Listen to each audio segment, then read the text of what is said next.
Hello, everyone. We are about to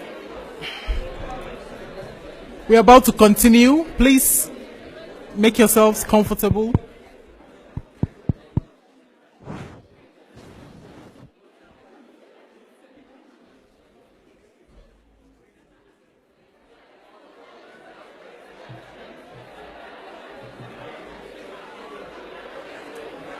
Ladies and gentlemen, we are about to start the next session, please.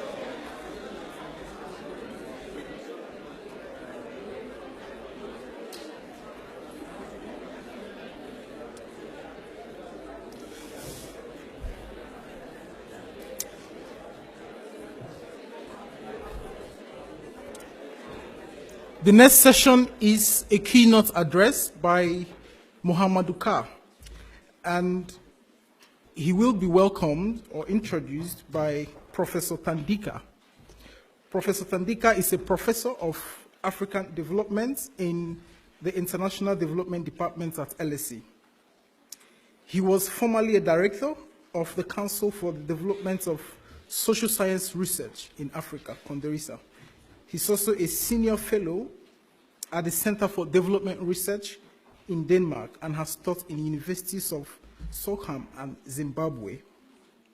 He is currently a professor for peace with the Institute for Future Studies in Stockholm. Please, Professor Tandika, we welcome you to the stage.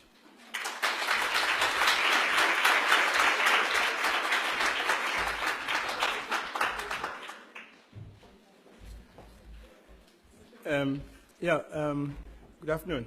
Just a minor correction, I'm not a professor of peace anymore. It's a 3-year thing.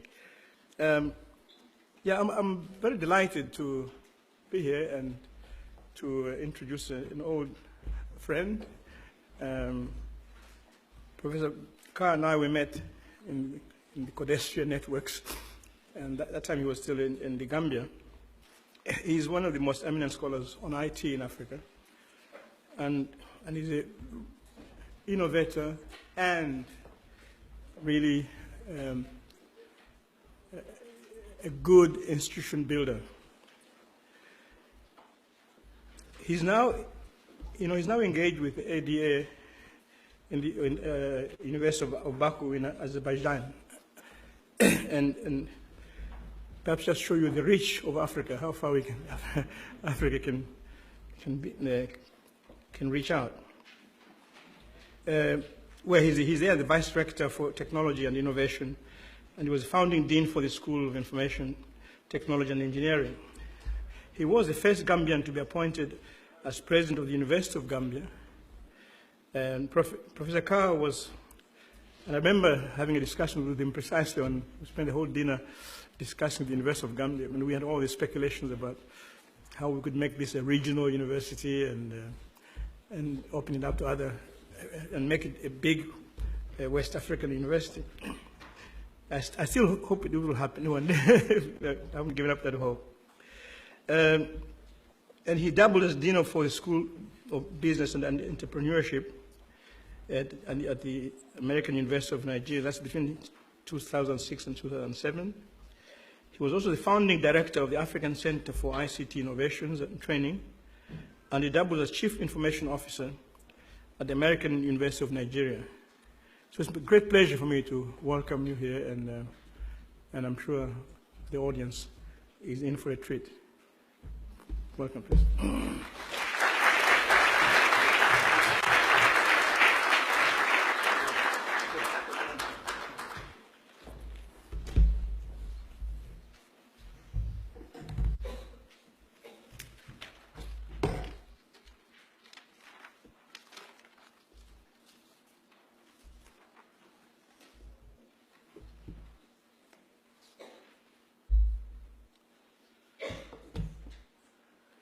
Good afternoon.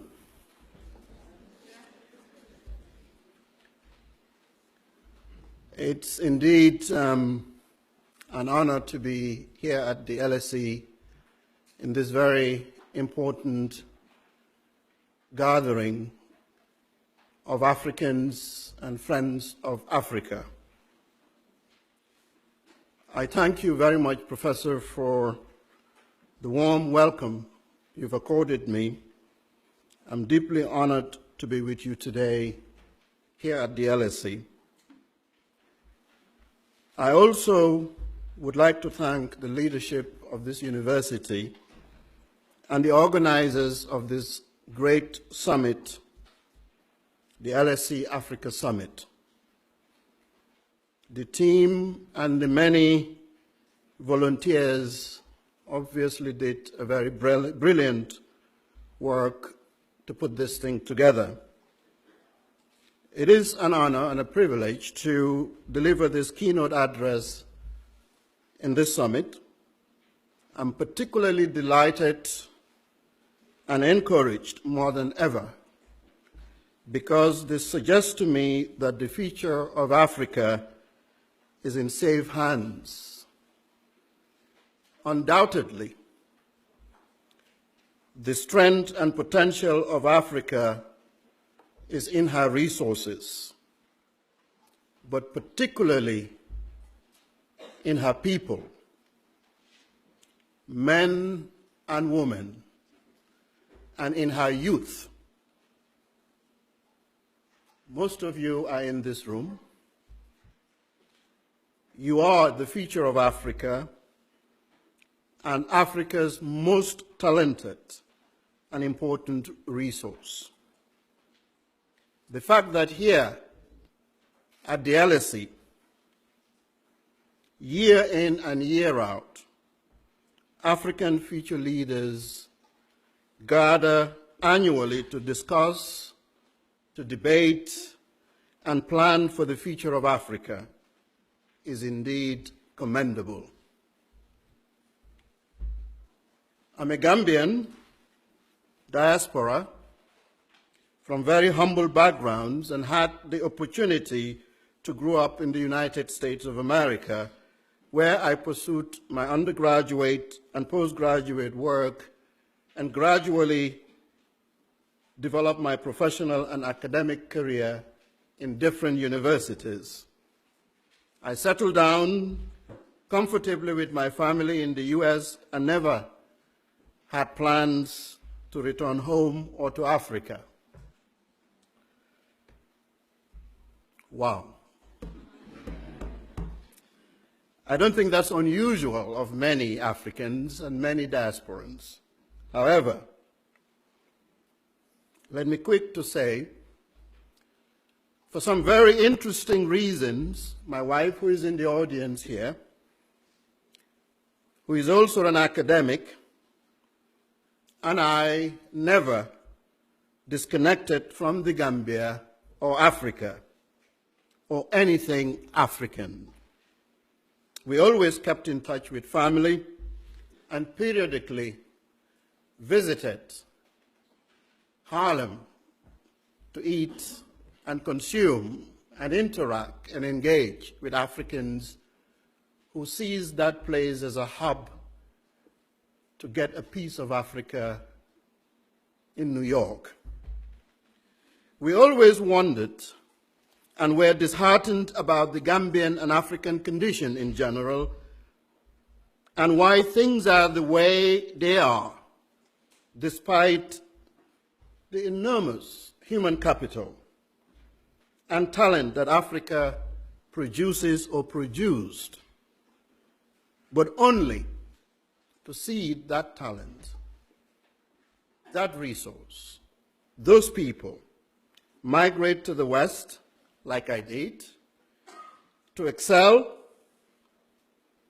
in respective endeavors, despite the abundant natural resources and amazing rich culture, or rich cultural context, and beautiful geography, the rhythm and soul of Africa. We abandon that and move to what we consider as greener pastures or better lives. As our lives and professional careers advance in the US, in the UK, and in the European world and Asia, I continued to come across African diaspora and brilliant students excelling and outperforming in the best universities and assuming leadership and respectful positions in the best of corporations or companies in many fields.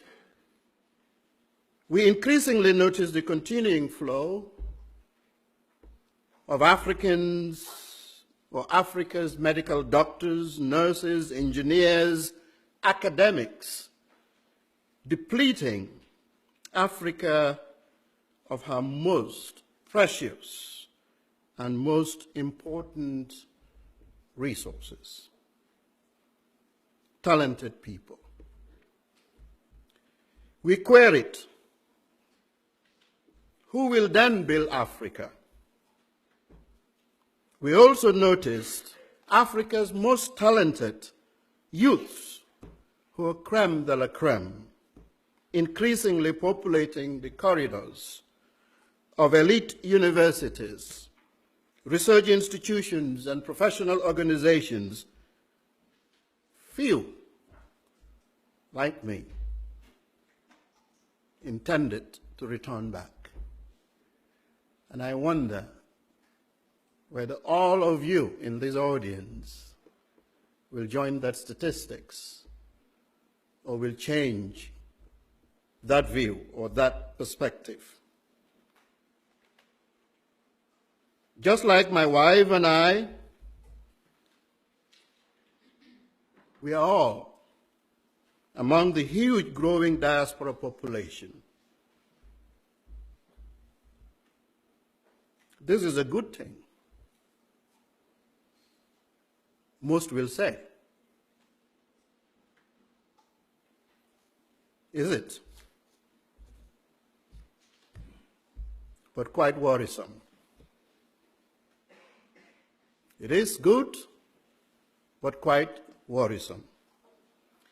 As economic conditions worsen due to corruption, failed and lack thereof of leadership in our countries, failures of our organizations, and collapse of our communities, more of Africa's youth are increasingly hopeless, see no beauty or soul or opportunity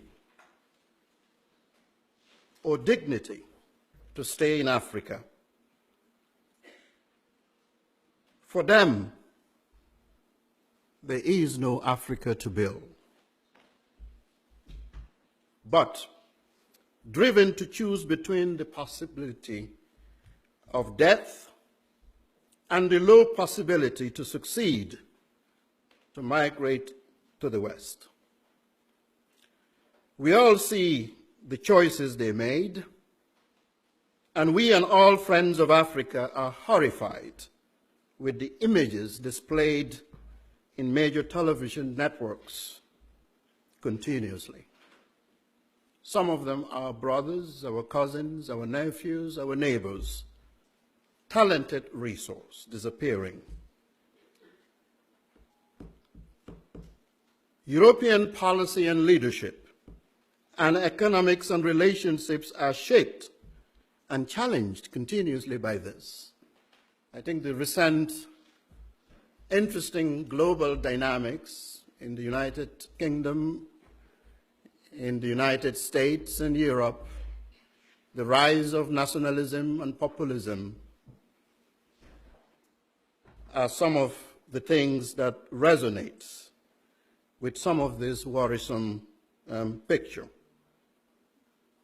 We equally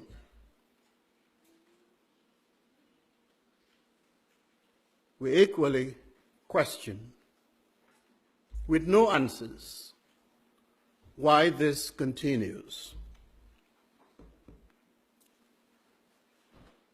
The youths that subject themselves to that, you can't convince them that there is Africa to build. Our leaderships across the continent of Africa, our politicians, are hardly perturbed by this bleak phenomenon challenging all Africans and non-Africans. Being away in comfort zones and expressing concerns and engage in continuous debates and discourse is only, in my humble opinion, a minor part of the solution. Africans, capable Africans, successful Africans, talented Africans, Africans in the diaspora, and African youths, friends of Africa and African leadership must take the responsibility and roll their sleeves, or our sleeves, and be on the ground in Africa to collaborate, to partner with those working day in and day out on the ground to make a difference, to change lives, and to address these challenges with very limited resources. All the societies and continents we Africans run to, or live, or reside, and call home, or desire, or yearn to live in, are all built through hard and smart work. We are the ones that can replicate and create what we yearn for, and the best of what we experience elsewhere. It can be done. It must be done. And we are the ones that are to do it. Generations of our uncles tried, did their best, limited in many ways, not opportune as we are.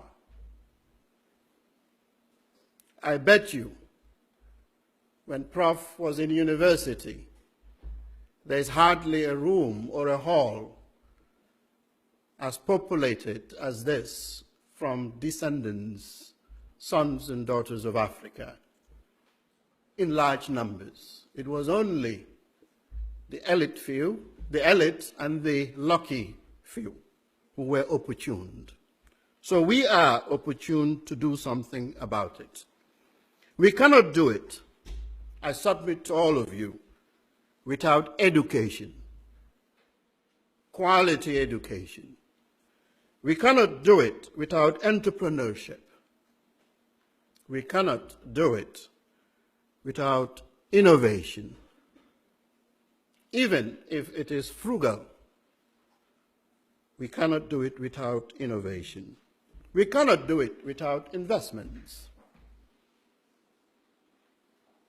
We cannot do it without freedom, freedom of expression, freedom of the press, freedom of the media, freedom of movement, freedom of making your own choices.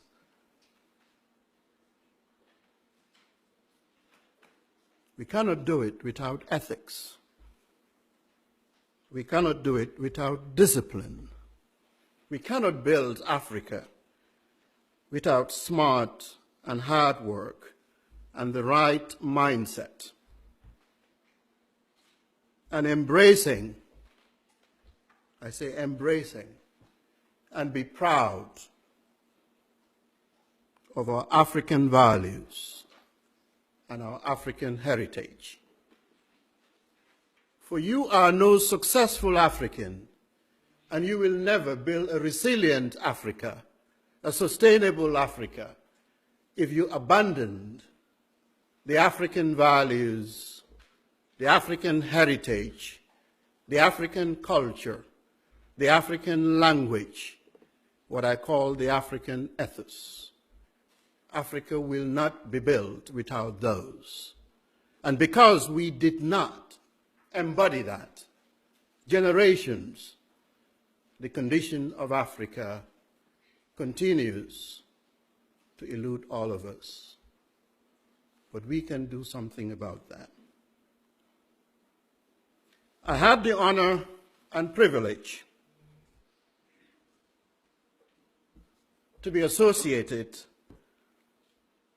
with the pre-dawn of the University of the Gambia, with my wife, who is also an academic. Remember what I said earlier, I never thought I will go back to Africa. But we did.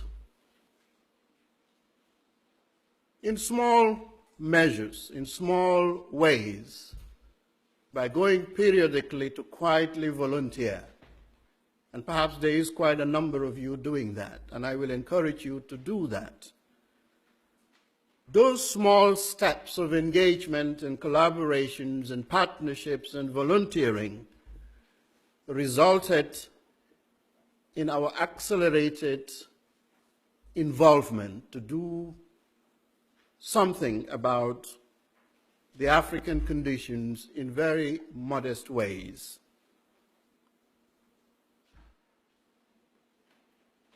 It led us to believe, with the results that we experience, that we are the ones collectively that can, brick by brick, build Africa, starting from our own communities and moving across borders and stripping our minds from boundaries and think Africa, not country, not ethnic, but Africa. And it's amazing when you do and shape your mindset, how that impacts and how that inspires and how that generates hopes in the youths. For our youths who see no hope, no dignity, no Africa to build, are void of artifacts, role models, and emulations of folks that give them hope that they can be. For as I said earlier, the brilliant, talented Africans that were to fill that space left, migrated, moved to other environments and strengthened those environments, and left with a yearning, with lots of ideas on how to correct them, but not the readiness to go and fix or be part of the solution. How then can we blame a youth who is not convinced?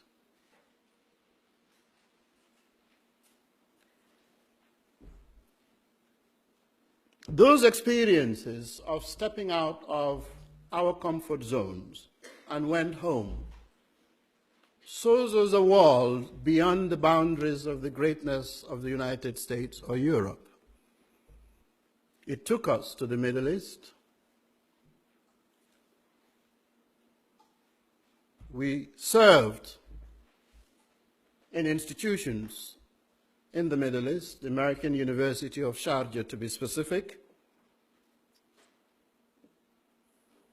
That was an extraordinary experience. Little that I know, that those experiences that put you in a multicultural, different and diverse environment will one day prepare me to better contribute to the African condition.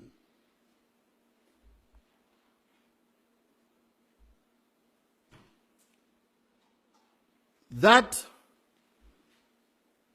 ignites a desire to contribute to the human development of people, not necessarily Africa or Africans per se, because we are all interconnected. And Africa cannot think in silos. or within its bounds. It has to see itself as part of a global community, and its people will continue to crisscross the world. But hopefully, the best of what they learn and are exposed to are brought back to the continent to be part of a better solution to build Africa.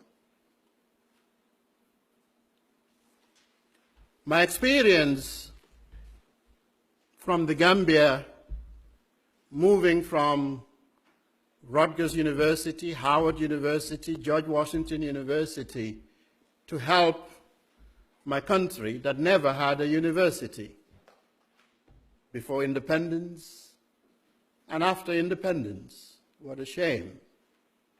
But what an extraordinary opportunity. And we've seen the impact that had done. The country could not have done it by itself. Therefore, to be part of the global community, when structured and ushered properly, can help. Our friends in Canada were the very first to step in the Gambia to bring university education or higher education in that country.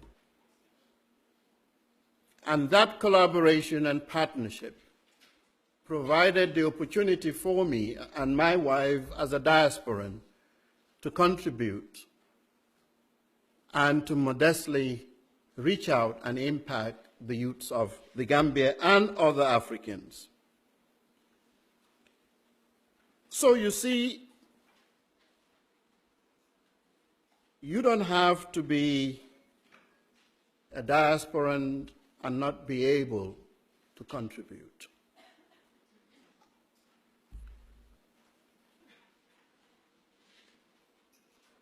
I mentioned earlier that we should not think of country.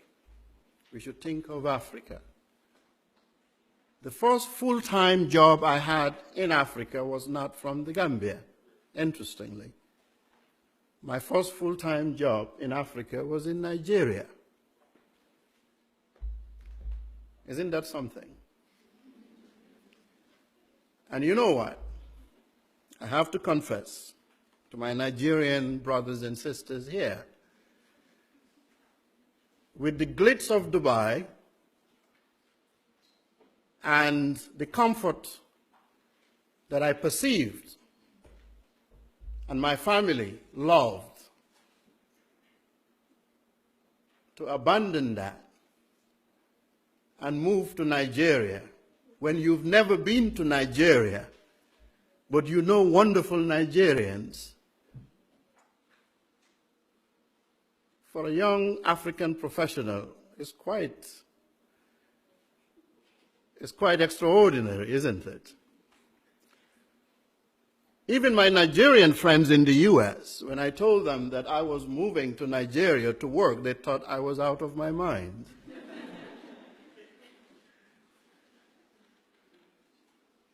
But as all of you and all talented Africans out there, all successful Africans, they never left Africa. Even if they say, like I did, that Africa is hopeless, they still believe in Africa and want to see a prosperous Africa.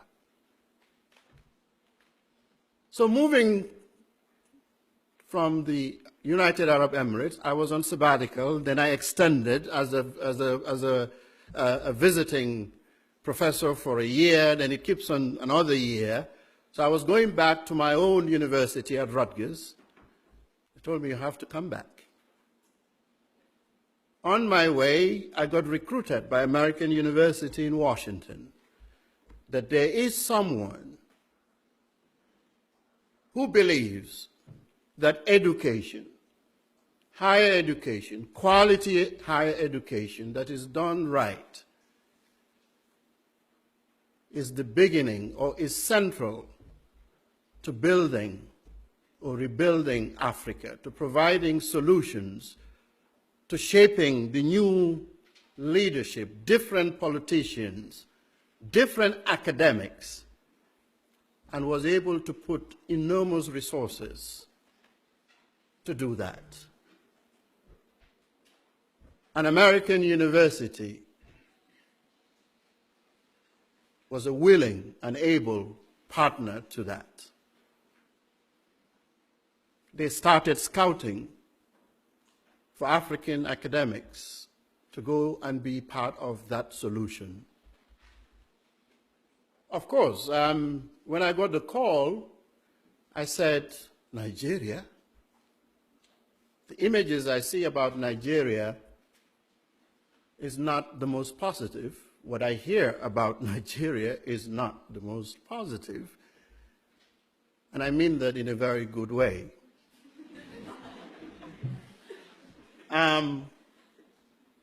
But as an African who believes in Africa, opportune to do something about it, the only question I had to say to myself, how can I say no?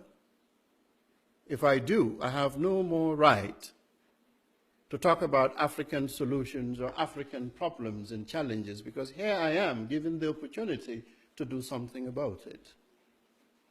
To cut a long story short, I took the job after the interview. Before I got home, now I had my wife and my children to convince that they have to leave the glitz of Dubai to go to Nigeria. And it wasn't Lagos. It wasn't Abuja. When I tell my friends, they thought I was moving to Port Harcourt.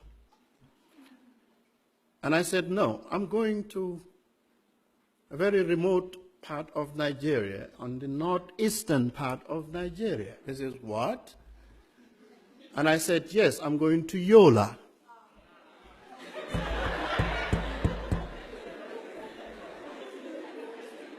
The same response was given to me.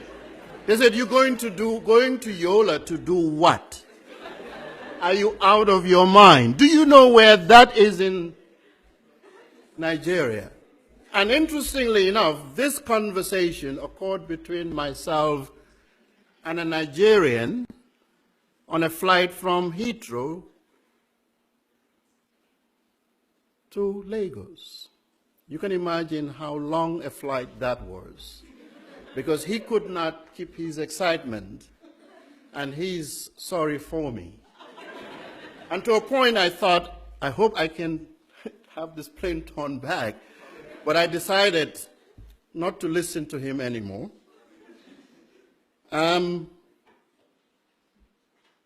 Because I've never been.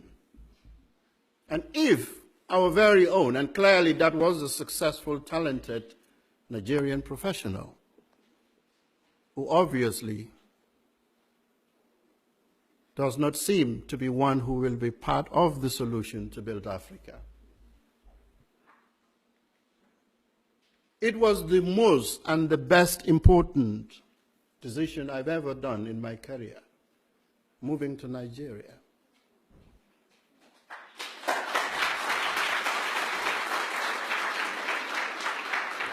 I can attribute to every contribution I made in the Gambia and across Africa for that very modest but bold step to go to Nigeria. I see a different Nigeria. I see a totally different Nigerians. I saw the opportunity to build Africa through Nigeria. We built one of the best private universities located in the northeastern part, in Yola, where when you invoke her name, you have a similar response that I've heard. But we built the American University of Nigeria. I was the only young African to be part of that team. Because of the dismal collapse of public higher education and the entire education system of not only Nigeria but Africa. And through that private university, we were able to reconstruct, to revamp, to disrupt higher education. And the result continues to be brilliant. The graduates of that university in that remote part of Nigeria found themselves today in Google, in the top companies across the world. Most of them studied and continue to pursue postgraduate degrees in top universities across the UK and Europe and the United States. Quite a number of them own their own companies and startups in the technology area. Why is that? Because of the many diasporans that were convinced, who were comfortable in their academic appointments. As a dean, I hired over 30 Africans in disciplines that you don't find many of us: computing, mathematics, software engineering, computer engineering. And they decided also to leave their comfort zones to move to Yola. And the impact is amazing. So private higher education is a good choice, is a good alternative to fix Africa.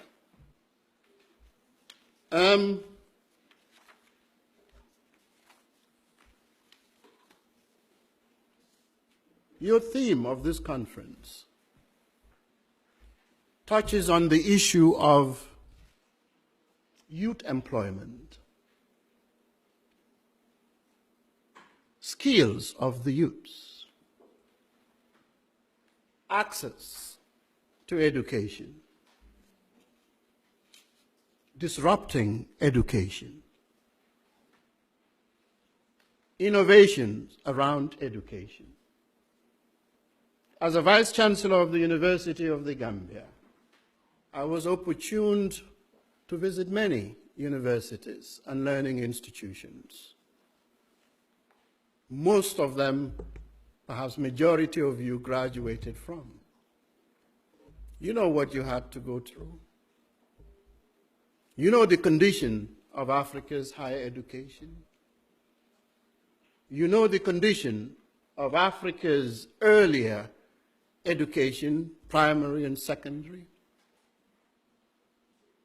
We have a complete collapse and dysfunction in the entire education ecosystem that must be fixed if we are to build Africa. Our youths are not being prepared adequately.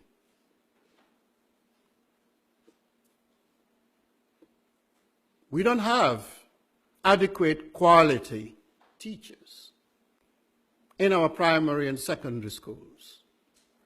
Majority of Africans live in rural areas. They are not opportuned as many to go to private primary and secondary education or these private universities that we build, for there is a cost. And without the right education in primary, secondary, I will even go further, in early childhood, for a youth to optimize his or her potential, apart from the outliers, is an enormous challenge. And you see the majority who are not outliers are part of the statistics that risk their lives and ready to die or to reach the source of where they perceived prosperity. Something is fundamentally flawed in how our leadership neglect or not addressing the critical problem that shackles Africa, which is its collapsing education ecosystem. And I can't be convinced that it cannot be fixed.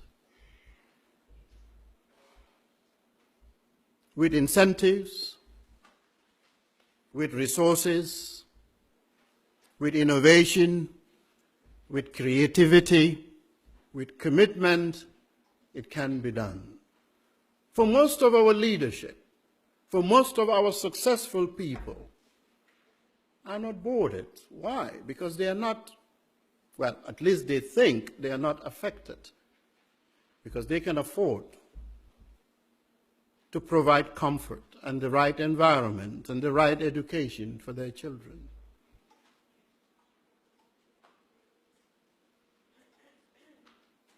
Most resort to private education because they are discouraged. And you see families, mostly our mothers, not fathers, but our mothers, who struggle 24/7 to provide an education opportunity for that child. Because that mother, mostly not educated, believes that to escape poverty, to escape hopelessness, to get back dignity, their child must be educated properly. I think, and it's my view, that our governments must encourage private education and extend it and ensure that it is affordable by providing incentives to those entrepreneurs who stepped into the private education entrepreneurship space. And that is in primary, in secondary, in skill hubs, where skilling, TVET, is encouraged, is funded, it is supported. For it is through TVET, technical vocation education, that we can return hope and skills to the youths of Africa and make them employable. Mostly TVET education is not attractive. It is perceived to those who cannot make it to the university, who are not smart enough. They are discriminated when they graduate in terms of the remuneration, but that can be fixed.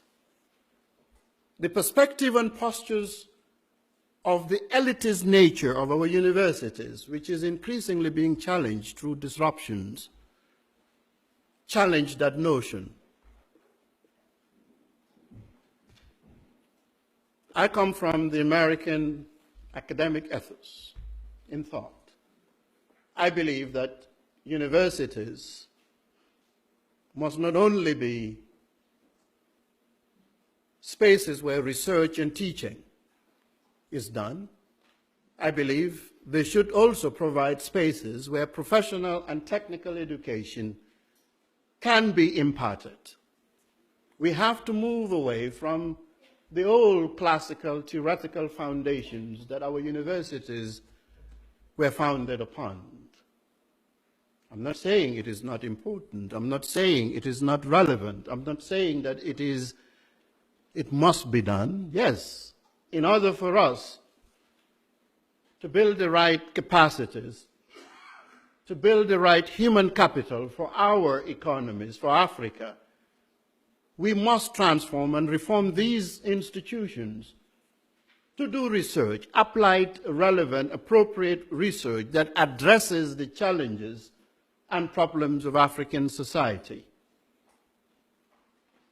and must be done well. How much time do I have?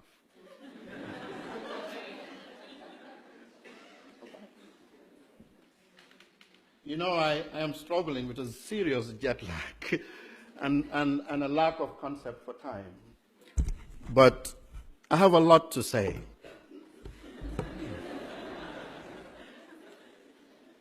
I might as well, since I've come this far, right?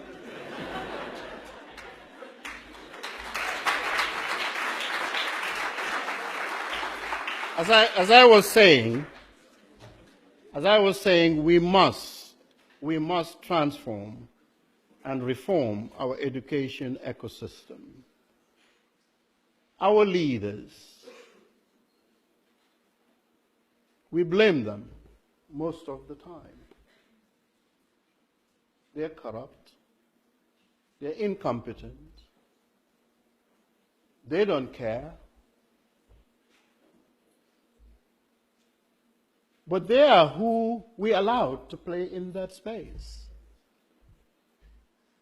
Why is it that talented Africans, capable Africans, who are the best of the breed, hardly step in the politics and addressing Africa, but shy away and sit on the perimeters?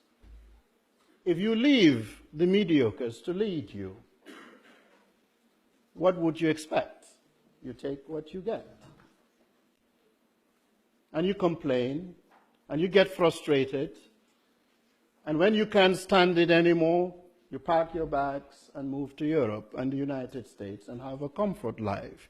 And you think the problem will go away. The problem follows you wherever you are. So the sooner we begin to make sure that we have competent leadership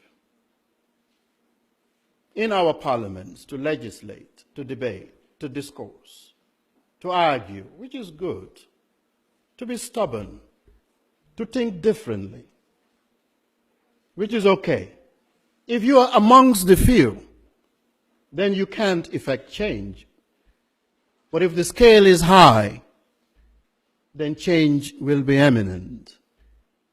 If only one of you from LSE goes back to your country with all the great and brilliant accomplishments and professors that have imparted brilliant knowledge to you, you will be frustrated alone. But if it's many of you, you will be able to make a difference, significant difference. As I said, Africa's problem must be solved by Africans. Our universities are inadequately resourced. I'm talking about the public universities, where talent is supposed to emerge. Our professors are aging, the good ones that stayed are aging. Some of them your uncles and your fathers or your brothers. Some of the good ones have moved on to other universities because they were frustrated or their lives were at risk by that mediocre leadership that populates Africa.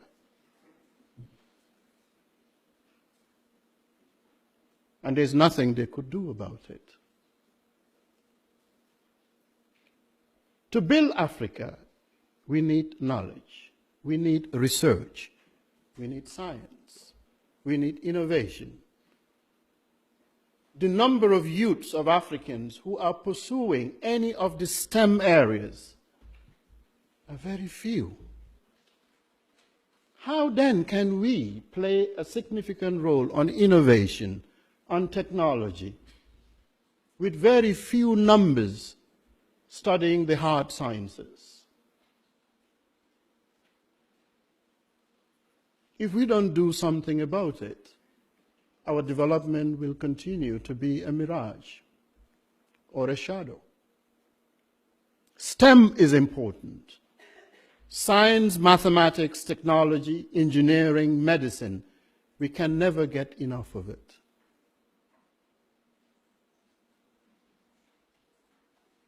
So as entrepreneurs, or as graduates coming out, or as diasporans, there's a tremendous opportunity to get into entrepreneurship and invest in education, in skill development, in doing university right, to make sure that the circles of the controls of our governments on public universities is a thing of the past.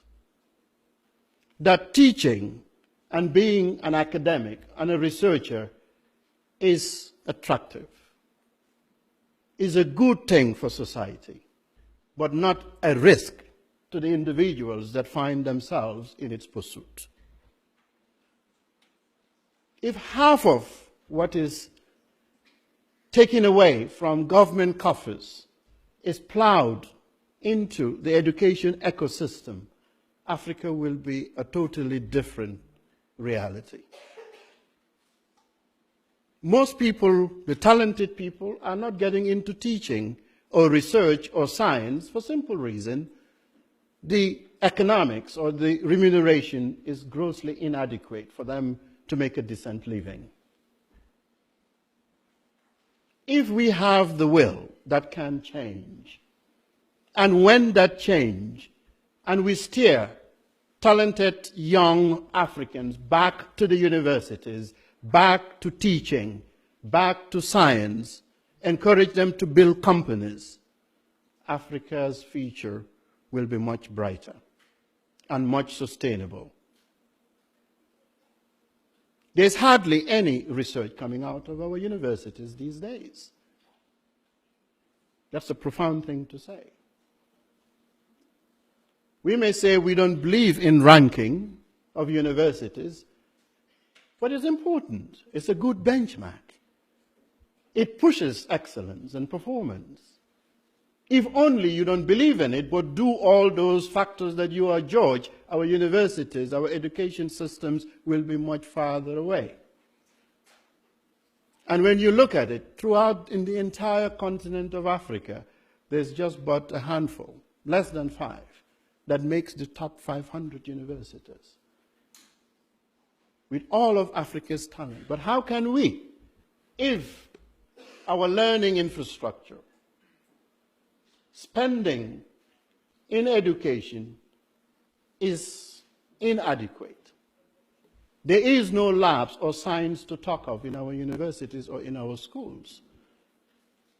How can we then fix higher education for a better human capital to build Africa?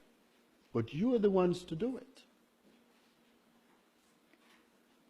So I submit to you that the hope and our capacity to build Africa lies on our ability to reconstruct public education, private education, create skill hubs, empower the youth to get into entrepreneurship, provide hope and freedom of space and good leadership.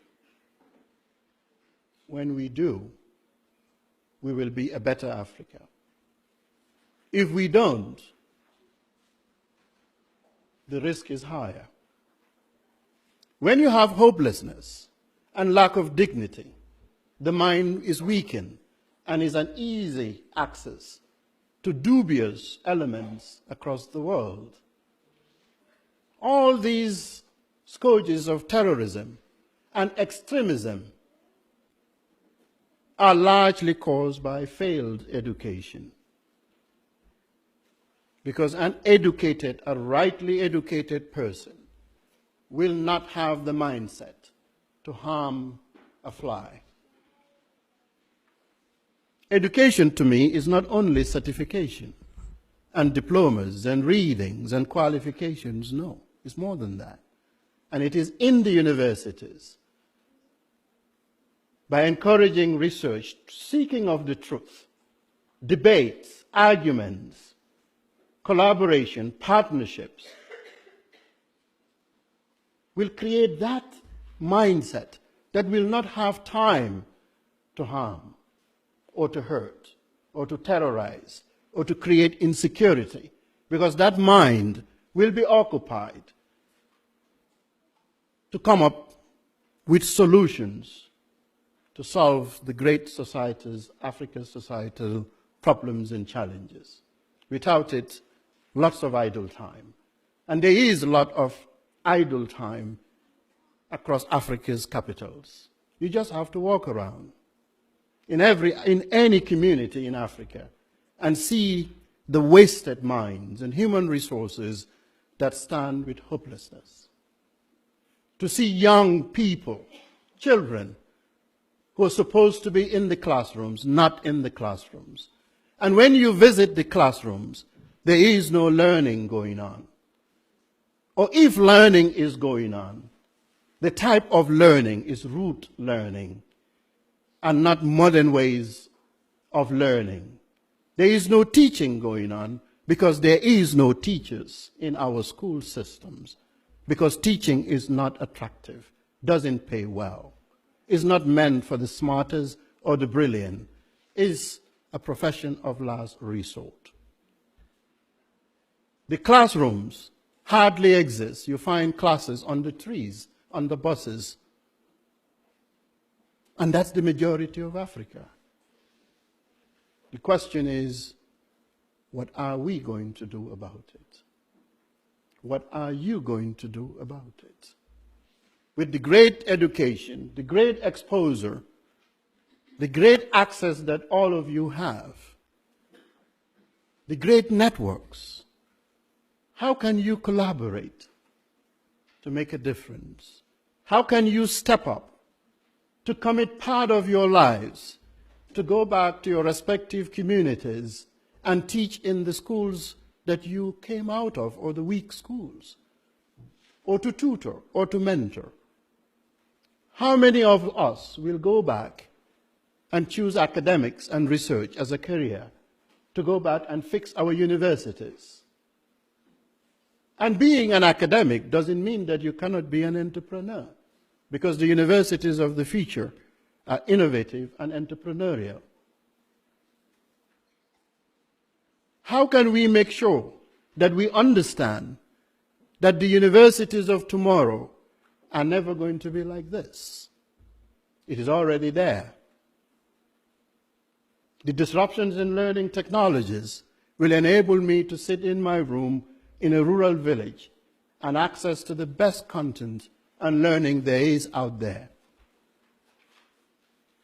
So the way we rethink education, the way we rethink universities, the way we think about the spaces of learning, how we deliver learning, how we exchange and interact with knowledge assets and content, are going to continue to shift and be enabled by technology.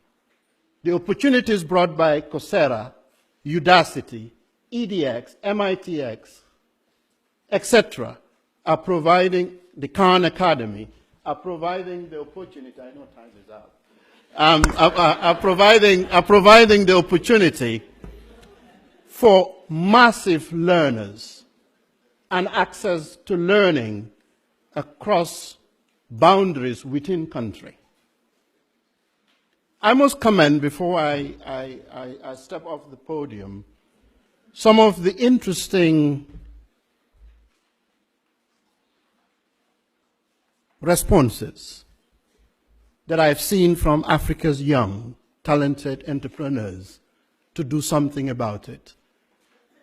The recent interesting and amazing, brilliant work that the African Leadership Academy continues to do across Africa, in South Africa, in Mauritius recently, disrupting higher education, I think is brilliant and must mushroom across Africa. The work that is done in Ghana by the Ashesi University, which was a diasporan who was at Microsoft, who went back home and engaged in private university and doing universities right. Our curriculums must be reformed, not only the way we teach, but fundamental flaws on the curriculums across Africa's learning institutions. The governance of Africa's universities must change and must be reformed. This control of government must be a thing of the past if we want to have quality institutions. Governance of higher education is very important and must be structured with best practices and modern ways, and not impositions and control of government. Very important. The autonomy of our universities must be full. Government must invest substantially and not a lip service to higher education. Once again, it is a great opportunity to have this moment to share some of these perspectives and thoughts. I wish I had more time, but I am deeply honored and privileged to speak before you and to humbly contribute my little thoughts about Africa's future and building Africa with African solutions. And the center of it, I submit, is our most important resource, which is our people, which is human capital, shaping it substantively. And to do that, we need a quality education ecosystem that is embracive and inclusive. That is important if we have to build the future of Africa and Africans. And the diaspora is a key actor and must be engaged. And the diaspora must not shy away and must not wait to be called upon. Africa's elite and the rich, the rising number of billionaires in Africa is amazing. And the question is, when are they going to begin to invest substantially in the youth of Africa, in the creativity of the youths of Africa? If Mark Zuckerberg of Facebook can go to Nigeria to invest in skilling up the youths of Africa through technology, through Andeli, where is the African billionaires? When will these billionaires or high achievers and successful Africans begin to engage in education philanthropy, in donating to fix our education ecosystem, rather than buying fleets of cars and planes and houses in Kensington, I just call a name, and some elite places out there? They can do it, and Africa will be different. The platform economy is a reality here. For Nigerians, here I commend Tony Elomilo for his work in entrepreneurship across Africa, and Jim Ovia of Zenith Bank for the work they continue to do to uplift the youth of Africa and to invest in Africa, to build Africa. African solutions cannot be isolated, must be integrative. And thank you very much.